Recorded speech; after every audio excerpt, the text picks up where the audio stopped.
시시각각 변하는 총선의 중요 이슈와 현장 분위기를 전해드리는 선거 상황실입니다. 내일부터 4.15 총선 공식 선거 운동이 막을 올립니다. 뜨거웠던 각오와 달리 코로나19 여파로 몸을 낮춘 선거 운동, 차분하고 조용한 선거전이 될 것으로 보이는데요. 더불어민주당과 미래통합당 모두 원내 일당을 노리는 상황에서 관건은 역시 수도권입니다. 지역구 253석 중 121석이 서울, 인천, 경기 지역에 몰려 있습니다. 이곳 의석을 얼마나 가지고 오느냐가 선거 승패를 좌우할 전망인데요. 민주당 이낙연 공동상임선대위원장은 오늘 수원을 찾아 첫 수도권 지원 유세에 나섰습니다. 이해찬 대표가 최근 건강 문제로 지원 유세를 못하면서 민주당은 선거운동도 사실상 이낙연 원톱 체제로 갈 분위기인데요.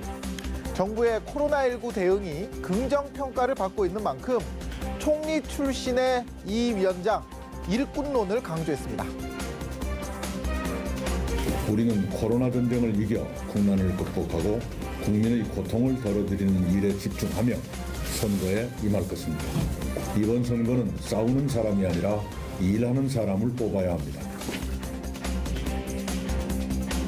이에 맞선 미래통합당은 정부의 경제 실정 강조하며 정권 심판론 거듭 호소하고 있습니다. 최근 정부 긴급재난지원금에 대한 비판 오늘도 잊지 않았습니다. 국가 재정이 어디서 나오는 것이겠습니까? 결국 국민 주머니에서 나오는 것인데 그 국민 주머니에서 나오는 돈을 함부로 쓰는 이런 부분은 고쳐야 된다, 이런 생각을 합니다. 다만 수도권에서 통합당은 열세인 지역이 많다는 게 고민인데 김종인 선대위원장 물론이고요. 최근에는 유승민 의원까지 수도권 후보 총력 지원에 나서고 있는 이유겠죠. 자, 이렇게 여야 간판급 인물들이 매일같이 바쁘게 뛰고 있지만 코로나19 사태로 달라진 선거 환경에서 민심의 향배를 가늠하기는 쉽지가 않습니다. 결국 유권자 등 돌리게 만드는 실수와 악재 줄이는 게 중요한데 여야 모두 이런저런 일들로 구설에 올랐습니다. 통합당은 공식 유튜브 방송 진행자가 문재인 대통령이 임기 마치면 교도소로 가면 된다, 이런 취지로 얘기를 해서 또다시 막말 논란에 휩싸였습니다. 논란이 커지자 결국 오늘 당 선대위 차원에서 고개를 숙였습니다. 공식 유튜브 방송에서 부적절한 발언이 나온 것에 대해 공동선대위원장으로서 깊은 유감과 함께 사과의 말씀을 드리는 바입니다. 말 한마디가 선거 판세를 좌우할 수 있음을 숙지해야 합니다.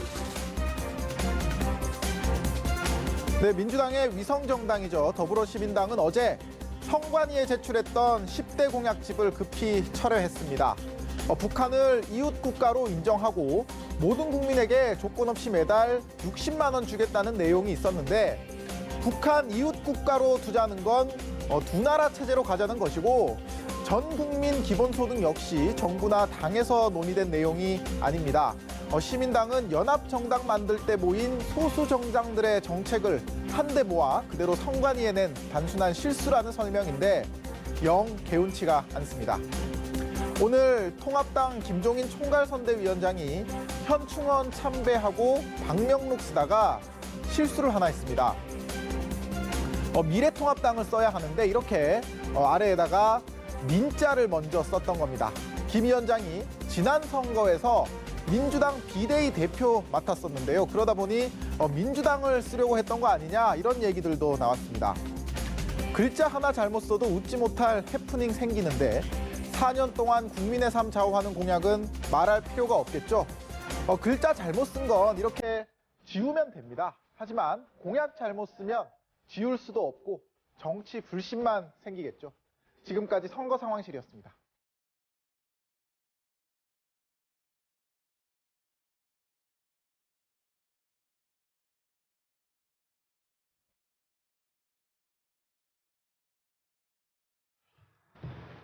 네, 선거 상황실 이재동 기자와 함께 오늘도 정치권 소식 더 살펴보도록 하겠습니다. 지금 민주당과 통합당이 각각 이제 위성정당인 더불어시민당과 미래한국당과의 좀 한 몸이다 이런 걸 강조하는 선거 전략에 몰두하고 있는 상황인데 법적으로 좀 따져보면은 엄연히 좀 형제 정당이라고 하더라도 다른 정당인데 그 선거법 위반 소지는 좀 없는 건지 이 부분이 궁금하네요. 네, 일단 오늘 더불어민주당과 시민당 이 두 당이 경기도당 당사에서 민주당 경기도당 당사에서 선대위 연석회의를 열었습니다. 연석회의라는 거는 그러니까 두 당의 선대위가 같이 모여서 함께 회의를 한 거거든요. 예. 이 자리에서 이제 뭐 이런 발언들이 있었습니다. 민주당이 끌어주면 더 시민당이 혼신의 힘을 다해서 함께 뭐 밀고 나가겠다. 그러니까 뭐 앞으로 선거운동 같이 하겠다는 말이죠.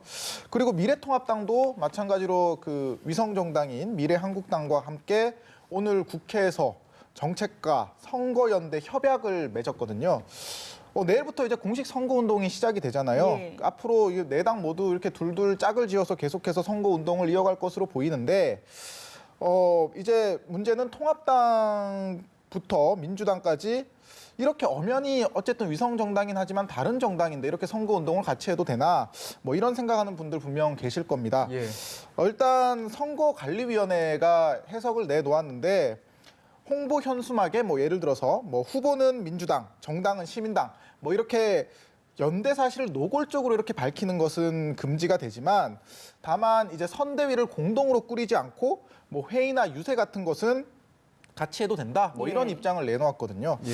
어쨌든 뭐 다른 정당이 이렇게 함께 선거 운동할 수 있는 길을 터준 셈인데 이게 너무 형식적 규제에 그친 것 아니냐 이런 비판들도 분명히 있습니다. 예, 말씀하신 것처럼 이제 내일부터 본격적으로 시작되는 선거운동, 민주당도 그렇고 이제 통합당에서도 본격적으로 지원 사격에 나선 인물들이 있습니다. 임종석 전 청와대 비서실장 그리고 유승민 의원인데요. 이 두 사람의 등판도 분명 좀 관전 포인트가 될 것 같습니다. 네, 물론입니다. 이제 총선이 2주 앞으로 다가왔고 예. 내일부터 이제 공식 선거 활동이 시작되는 만큼 아무래도 여야 모두가 대중적 인지도가 높은 정치인들을 이제 전면에 내세워서 적극적인 표몰이에 나서고 있는 모습인데요.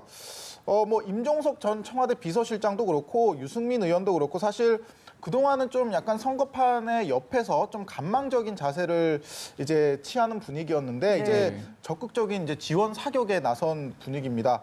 뭐 임종석 전 실장 같은 경우에는 지난해 사실 종로 출마설이 있었는데 이제 그 출마설을 뒤로하고 사실 뭐 정계 은퇴도 선언을 했잖아요. 민주당의 이제 뭐 호남 선대위원장까지 사실 고사를 했던 인물이거든요.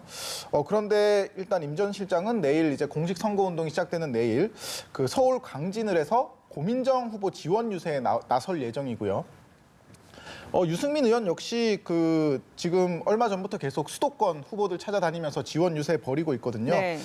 뭐 두 사람 모두 사실 선대위에 뭐 무슨 직위를 가지거나 그런 건 아니고요. 예. 다만 이제 후보들의 요청을 받아서 이렇게 지역구를 돌아다니는 모양새인데 민주당 같은 경우에는 지금 이해찬 대표가 필요누적으로 좀 병원에 입원을 하고 있는 상황이고 뭐 통합당 같은 경우에도 한교안 대표가 지금 지역구인 종로구 선거에서 좀 그 여론조사상으로는 열세를 보이는 상황이거든요. 이렇게 집중을 할 수 없는 상황에서 아무래도 그 두 간판 얼굴을 많이 알린 그런 정치인이 아무래도 선거 운동에 나서다 보면은 두 당 모두 어느 정도 그 표몰이에 나설 수 있다는 계산이고 특히 취약지를 지원하는 그런 톡톡한 역할을 할 것으로 기대가 됩니다. 예, 알겠습니다. 각 당의 선거 운동까지 전망해봤습니다.